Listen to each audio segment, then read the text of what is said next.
My mission is simple, to make you money. I'm here to level the playing field for all investors. There's always a bull market somewhere, and I promise to help you find it. Mad Money starts now. Hey, I'm Cramer. Welcome to Mad Money. Welcome to Cramerica. Other people make friends. I'm just trying to save you a little money. My job is not just to explain, but to teach and, of course, entertain. So call me at 1-800-743-CNBC or tweet me at Jim Cramer. I know days like today make you want to cry yourself to sleep. But you know what? This is indeed a normal yet incredibly nasty sell-off. It's exactly what you'd expect at this point in the rate cycle, the point where the Fed's about to start cutting rates to bolster the economy. But the economy's going down. And that means we can use our playbook, Cramer's sell-off playbook, to protect ourselves and take advantage of this decline. Yes, take advantage of it, not walk away from it. We're looking at the worst 3 days for loss in the NASDAQ in more than 2 years, including today's 3.43% nosedive. The Dow and the S&P 500 didn't do much better. Dow plunged 1034. Yes, that's right, 1,034 points. S&P plummeting 3%. All vicious enough to get you thinking, well, why should I stay in this market? And yet history says that's exactly what you have to do. So what is the playbook here? First, you need to figure out what's going wrong, starting with the epicenter of the damage. Find the epicenter. In this case, the epicenter, well, it's not here. The sell-off started in Japan, with the Nikkei down 12% last night. 12% in one night, a horrendous decline. That's the worst since the crash of '87. That jumping was related to overextended money managers who got caught with their pants down when the Bank of Japan decided to raise interest rates. These fund managers had borrowed money to make bets worldwide, so they got crushed worldwide, including here, when things went against them, and they couldn't come up with enough capital to satisfy the margin clerks. And there's nothing more dangerous than owning a stock that your fellow shareholders are being forced to sell. We don't know when they're going to be finished, so it's so hard to call a bottom. Unfortunately, this market can mount a real rebound. It cannot do that until we know these sellers are done unwinding the trades, and that's sometimes, including this time, it's impossible to gain. Hence our cautionary constructive approach tonight on Mad Money. Second, you have to analyze what people think is wrong, because it's important to know what they are blaming. I call this the pin the tail on the sell-off, even though I may not agree with it. So often the money managers set the tone are actually acting on mistaken information, but they run a lot of capital, which lets them control the discourse, even if they're knuckleheads. There are three reasons why these ill-advised people are selling. Reason A, they think the Fed screwed up so badly last week and they should have cut rates and cut rates hard. These sellers argue that the Fed should have realized that the economy was weakening, that consumers are on the ropes, and employment has slowed, as we know from Friday's jobs report. While I agree that the Fed probably should have cut, I honestly don't think a quarter point would have really mattered. Believe me, if things get truly ugly, well, guess what? Jay Powell will cut rates. He is not an intransigent, stuffed animal. He's a living, breathing Fed chief who's got horse sense. B, in the wake of tech earnings, there's a widespread belief that the Magnificent Seven are hopelessly overvalued. I think that this one's already overdone in some cases, depending upon which of the seven you're talking about. As I see it, Meta deserves credit for having a real return on investment of AI. Apple had a terrific quarter. In fact, Apple's been able to take advantage of all the money Microsoft's spending on AI, putting Microsoft's platform to work for its customers for an undisclosed sum. Sure, I know, Amazon, okay, not a perfect quarter. They said the customers held back from spending because they're distracted by our wild political situation and also the Olympics. Now, maybe Amazon's wrong, but they are not dissembling, people. I trust them. I trust their reasoning. They've actually never bagged me. Also, I'm not giving up on NVIDIA just because an article said that its latest high-end semiconductor iteration called Blackwell is late. They're in quiet period. They can't defend themselves. My information is that nothing has really changed from what management said at the beginning of July. Blackwell will ship in volume in the second half. If that's the case, well, we won't notice the delay. Plus, at these levels, I think NVIDIA is a buy even if the new chip is late, because the demand for the current chip, the H200, is insane. Still, the rumors are swirling that Blackwell, the device, runs too hot.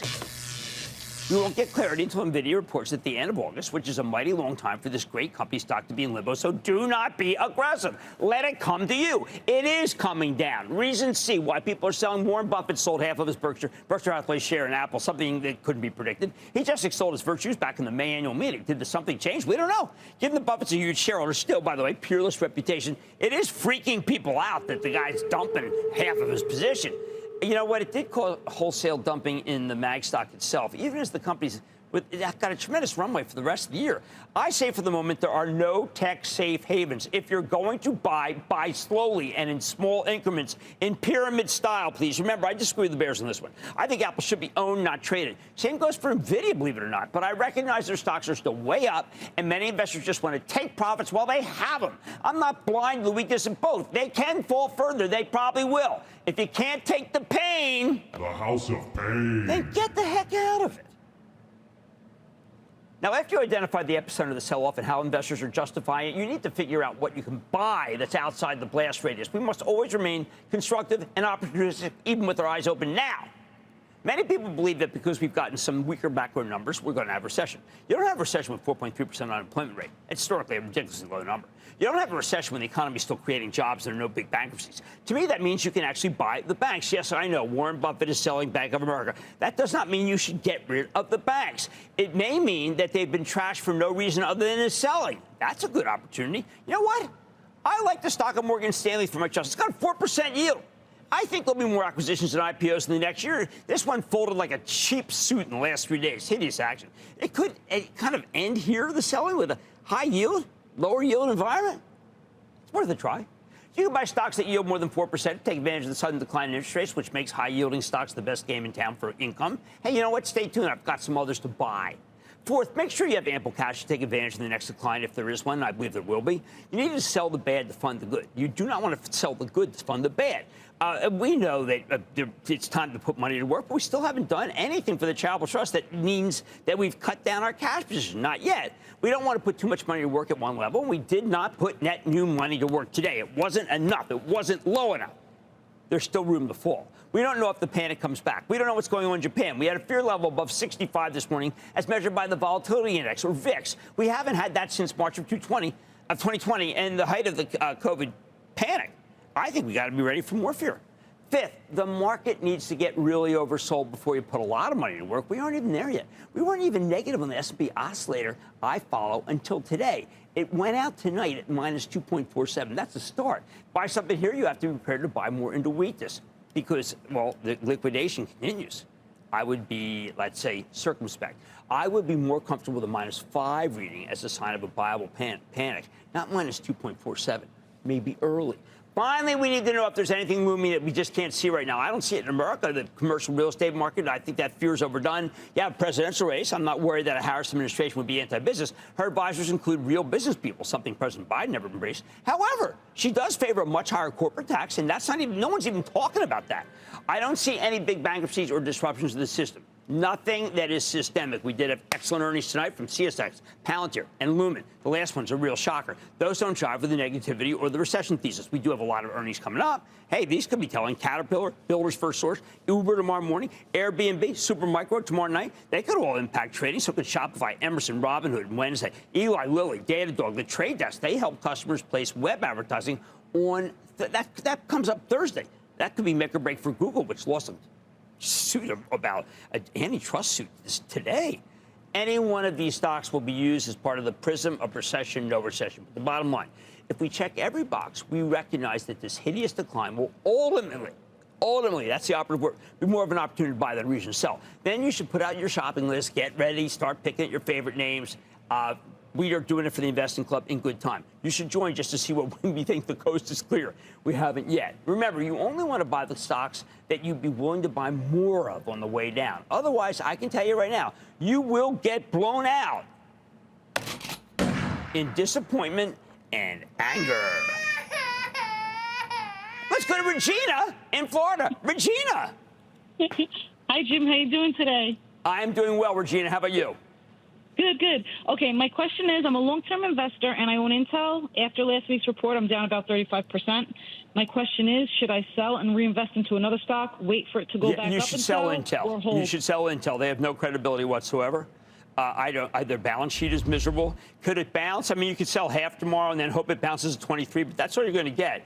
And I owe you, Regina, to say that. I can't just say, you know what, it's fine, because I don't believe it is fine. All right, let's go to Joe, my home state of New Jersey. Joe. Hello, Mr. Cramer. I want to let you know surf fishing at Island Beach State Park's been pretty good, catching a lot of fluke keepers. The fluke are biting. The fluke are biting, okay? I caught a porgy the other day. I had to throw it back. My wife says you can't hurt a fish. Next time I fish, she better be canning. I mean, if she's canning, maybe I can catch something. What's going on?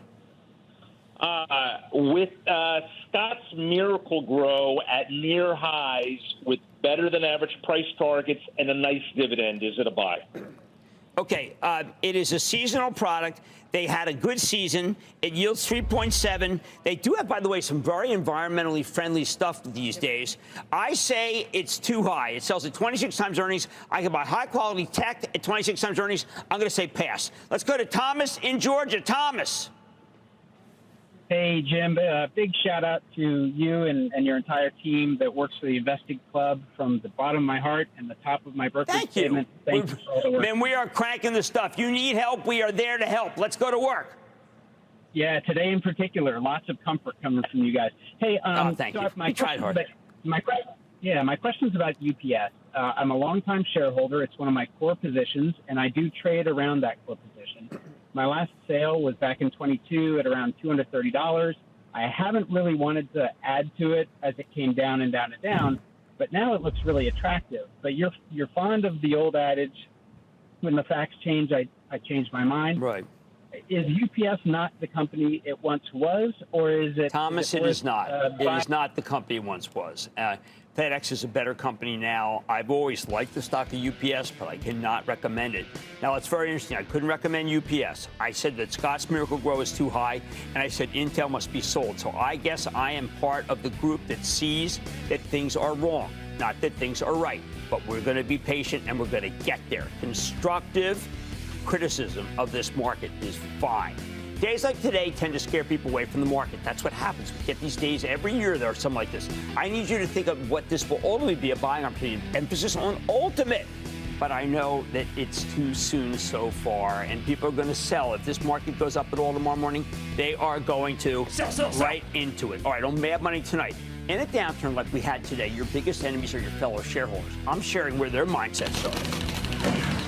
Then we're all about finding opportunity in the face of panic. So with the 10-year now yielding below 4%, you know what I'm doing? I'm finding stocks that yield above 4%. And I give you that they will have peace of mind in a market meltdown. Hey, speaking of yield, I'm seeing if Tanger, SKT, could be the right REIT for your portfolio in this environment. I'm very attracted to it. We have the CEO on. So stay with Cramer.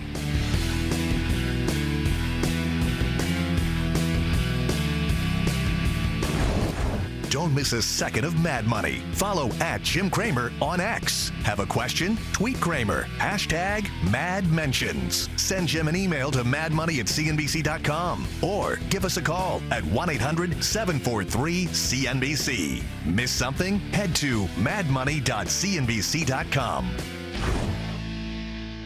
I prepare like no one else so you can be prepared for any market. When bears growl at the market. I know you're tired of it, and I'm tired of it, but get used to this sound. Cramer roars right back. It's abundantly clear that right now it feels like no price is safe enough to buy. Stocks may be down, but Mad Money is never out. My mission is to make you money. Stick with Cramer, and let's find your portfolio's next big winner together.